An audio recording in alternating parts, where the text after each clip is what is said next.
Yo, what's up? It's Ice Grenade. A lot of people have been asking me how to make a slide, so I thought I'd bring that to you today. We're in Radiant. If you haven't gone to Radiant already, go there. I've just created a brush, and then I flipped it over to create another brush, and then I've split the brush in half. And you can see here that these two top brushes are slicks.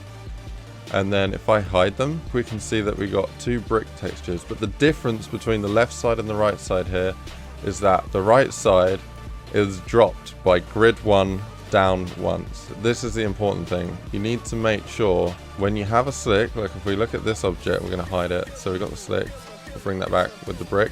They're at the same height. That's going to cause you guys a problem, yeah? The slick won't work. You got to have the slick slightly above the patch or brush that you're going to be sliding down. Technically sliding down. You're actually on top of the slick, and you put something underneath it so that you can see something, because slicks are invisible. So we're going to show you these two different things right now. On this side, we got them at the same level, and on this side, we got the brick one bit down. Are you ready? Oh, no slide. Now look what happens when you have it a slight bit down. Boom, slid down.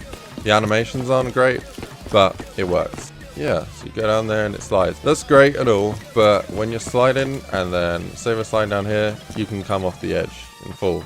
So there's a couple things you can do. The one way to do it is if we just turn this into a patch. So I'm going to replicate it, and then we're going to go patch, terrain, symbol terrain patch. We want the width as 2, the height as 3. We can grab these two, go down a bit, and then we can grab those two and go down there. This delete this brick now, sorry.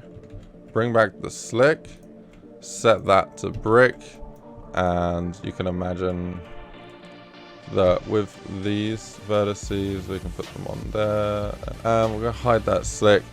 What it will do is it will push the user into the middle. That's great, but it depends on the angle and what you want the texture to look like. It doesn't always work. Sometimes they can slide off. So the best thing to do is to make sure you clip the edges. And to clip the edges, you just want to create a brush like that, and then look at it on the side, and then turn it into a terrain patch. Say when you're going around corners, you can make it 2 vertices high, but then you want the width to be split by maybe 4 times, and you can add to it. Select over here, and then you go patch, and then you go insert column, and you can see that it's added another one like that. And that's great for when you're making a long slide, because you can just add one and then drag it to where you want it, add one and drag to where you want it, instead of creating multiple patches. So then the next thing is to press V to grab the verts, to drag it up there so that it's both slightly underneath where it needs to go, and it's high enough for players not to fall over the top of it. We're going to move the whole thing onto the slide. We want to just make sure that they slide down the middle, so we're going to drag it like this. Instead of replicating what we just did, we can save time, hit space. We've made a copy of it there, and what we can do is move it over here and then use this Y to Y tool. And you can try all these different tools here, and usually it's going to be one of these that you're working with. And when you've got it replicated like that, you might notice that the texture's on the wrong side, and that's going to cause a problem. So there's a quick way around that. If you have it selected and then hold Control and press I, it inverts the texture. You can also do that by going up here to patch to the invertual I selection there, but it's good to know all the hotkeys. Press V and line it up like that, and then now the player, when he slides down here, is going to get pushed down the middle.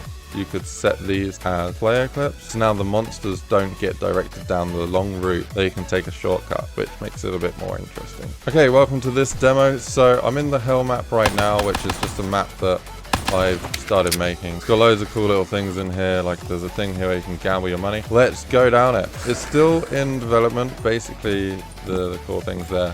So we've got slick texture, just like you've been shown, and it brings you all the way down here. And then I'm working on some zoning issue here, so we've got a door. Yeah, that's how you make a slide, and look, you can't go back up there because it's a slick texture. You can go up a certain angle, but it's a very, very, very low angle. You're always going to end up getting pushed down. Yo, shout out to Sphynx for helping, because without him, wouldn't be able to do it. He figured out everything about the slick. He's helping make the hell map come real. That's the slide so far, and there's a lot more to do. And thanks for watching. Take care. See ya.